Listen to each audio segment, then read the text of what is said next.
Hey everyone, my name's Lily and I'm the book blogger behind Utopia State of Mind, and today I am giving you my wrap up to the Trans Rights Readathon.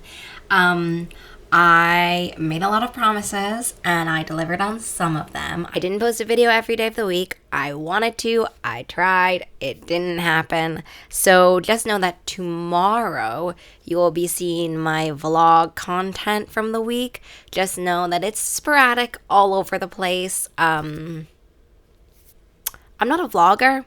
I don't know what kind of things do you even want to see in vlogs. Definitely let me know below if you ever want to see a vlog ever from me. But anyway, how did this week go? This week was fantastic. I saw so many things. Basically, every time I logged onto social media, I saw Instagram posts, I saw TikToks supporting the Trans Rights Readathon. It was fantastic. At the very beginning as well, I was posting videos specifically for my announcement video and other videos, and it kept saying on YouTube for the hashtag less than 100 videos.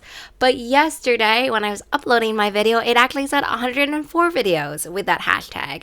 So that makes me super, super happy. I love it. I know I was contributing also to that hashtag, so it makes me feel really good. But I had a really great time. I didn't read as many books as I thought, and surprisingly, I thought I was going to read different books. I thought I was going to pretty easily finish my audiobook of The Witch King, which I thought I owned, but I didn't actually own, so I had to wait for it to come in for me at the library. But I haven't finished it. I'm about 30-ish% through. And I ended up reading a book that I didn't even know would fit into the Trans Rights Readathon TBR, which was Into the Light.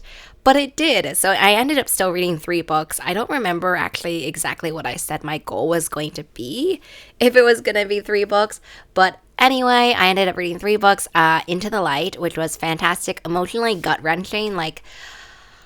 I think I talked a little bit about it in another video, so I won't say too much about it, but just know that that was the most emotionally intense book I think I read. Under and Santi Were Here was also pretty emotionally intense, but there are a lot of moments of joy and food and levity, whereas Into the Light was just a lot of emotions all at once. And then the second book I read was Under and Santi Were Here. Was fantastic, so good. I cried a few times, and it was just such a great story. I posted my review, so I will link that below. Eventually, there'll be typed, more cohesive, cooler, better maybe reviews coming out. That not better, but more thoughtful, in the sense that I'm not just telling you my immediate thoughts about Under and Santi Were Here, because that one was super raw. And then I also finished Venom and Vow, which was amazing. Everything I thought it was going to be and more. This author duo team is double thumbs up.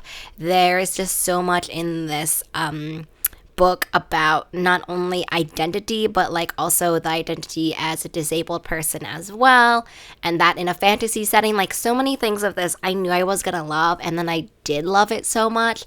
The dual perspective, the dual identities / reconciling that, it was so fabulous. If you love YA fantasy, please read / pre-order Venom and Vow.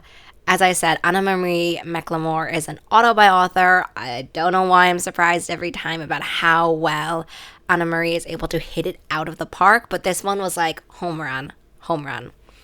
So, what next? Basically, I said that I was going to donate $15 for every book that I read during this readathon, and I did. I donated $45 to a GoFundMe, which you would think, what do you mean a GoFundMe? You said you were going to donate to the Transgender Law Center, and I am. But as I was scrolling Book Talk earlier this morning, I saw that there's this Book Talk GoFundMe which donates to the Transgender Law Center, and they have a goal of $10,000 for this week. And when I donated, it was about 8.9 thousand, so super, super close. And I thought, what's better than not only A, donating to the Transgender Law Center, but also B, helping my Book Talk friends reach their goal of 10,000. So that's what I did. If you're still thinking about where you want to donate, please go to the link below where I've shown you the GoFundMe, and please join me. I'm so excited. I really, really hope that they make their goal of 10K, and I'm really happy that I was able to make my money go twice as far, basically. And what you might be asking yourself, well, what can I do now? So basically, March 31st is International Transgender Day of Visibility. And so a lot of people have been saying, oh, we should be reading till March 31st. What can we do between March 27th and March 31st? So I saw another TikTok actually recently. Was it last night? I think last night actually, from Sim. If you didn't know, Sim is the person who came up with this idea. I'll leave Sim's links below. And so Sim said or recommended that we definitely should continue this momentum past also March 31st. But if you want to continue like the books that you're reading, for example, I'm partway through The Witch King, for March 31st or towards March 31st as your like new end post date for at least when you're finishing your current reads, Sim actually recommended another fundraising campaign which is organized by Mercury Stardust. I will leave Mercury's links below, and she is trying to raise $1 million for Point of Pride by March 31st. Basically, the fundraising campaign has already started, so you could donate now if you wanted to, but she's going to be doing like, I think, a 30-hour live stream from March 30th through March 31st to kind of bump it up to the goal of $1 million. So that's what I'm going to be doing. I'm going to be donating another $15 for every book I read on like towards that campaign. I don't know if I'll be able to read more than one, but like every dollar counts. And so I would encourage you, if you're finishing or if you're currently in the middle of some books and you're like, oh, I didn't read them, what should I do? That is my suggestion to you. Do what you're going to do for the Trans Rights Readathon and then just put your money, that fundraiser organized by Mercury. I think that's such a fantastic idea. I also really hope that Mercury reaches her goal of $1 million. That is just such a fantastic goal. Already, I think when I looked it up today, it was at 119,000, which is like, that's nothing. That's a lot of money, and I really just hope that like it continues on for the goal. So if you were wondering what now, that is certainly something that will go towards March 31st. But also, I just want to remind you, after March 31st, like on April 1st, and throughout the rest of the year / ever, we should still be reading trans, non-binary, gender non-conforming authors all year round. Certainly the anti-trans legislature will not be stopping on March 31st or anytime soon. That's just a sad reality. So we definitely should be continuing our efforts past that date. I know that I will be. I think like not to like pat myself too much on the back, but I do really I really got this like sense of, wow, I do feel like I am trying to more actively diversify my reading and more actively find new creators, new authors, new books to read, when I just magically kind of not planning to ended up reading one of the books that would fit into the Trans Rights Readathon just for the week in general.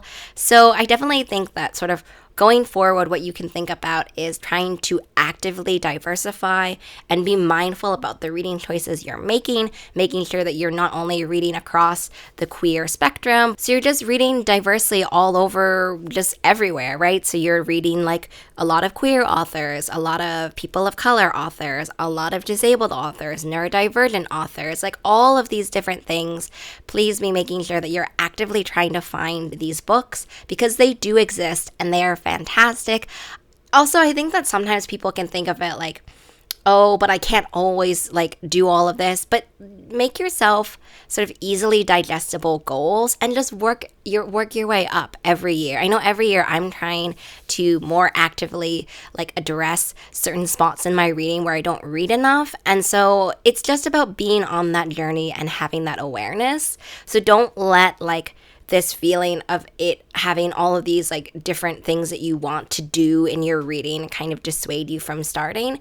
Everyone has a starting point, and it's so important to just start. That's what I loved about this Trans Rights Readathon for people who maybe had never read a book from a trans, non-binary, or gender non-conforming author. Maybe this was that opportunity to do so. So that's just how I would love to end this video, kind of on that positive note. As I said, there'll be vlog footage coming from me tomorrow. There will be no sort of normal video coming from me this week just because like posting every day was a lot. I could never do it ever again, honestly. I mean, obviously I would make an exception for like if something like this happened again to do, content, but like in my general thing, there's never going to be like times where I'm posting every day. It was just too much. Maybe if I had thought really kind of like, okay, what I'm going to do every day, what's the script kind of thing, then I could do it more often.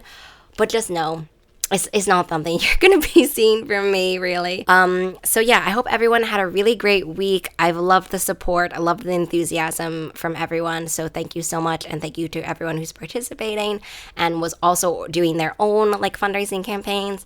I've had the best time with all of you. And I hope to see you in the next video. And I hope to hold each other more accountable for our reading diversely in the future. So I will see you in the next one.